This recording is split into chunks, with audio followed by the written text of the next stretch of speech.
গ্রামে আসলে যে এতটা ব্যস্ত ডাক্তার হয়ে যায় আসলে আর অন্য দিন দুনিয়ার কোনো খবরই থাকে না, আড্ডা খাওয়া এই সেই চলে আর কি। তো এখানে হচ্ছে আমার বাড়িতে আসার পরের দিনের একটা ভিডিও।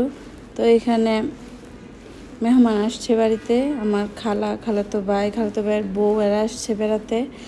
তো এখানে আম্মু রান্নাবান্না করতেছে, আম্মুর সাথে হালকা একটু সাহায্য করতেছি। তো এখানে রান্না হচ্ছে রোস্ট, পোলাও, গরুর মাংস, এগুলো তো থাকবেই। আর পাশাপাশি নর্মাল খাবারের মধ্যে হচ্ছে টক। আমার খালাতো ভাইটা অনেক টক পছন্দ করে, ও মানে ওর জন্য আম্মু টক রান্না করছে মাছের মাথা দিয়ে, মিষ্টি আলু দিয়ে।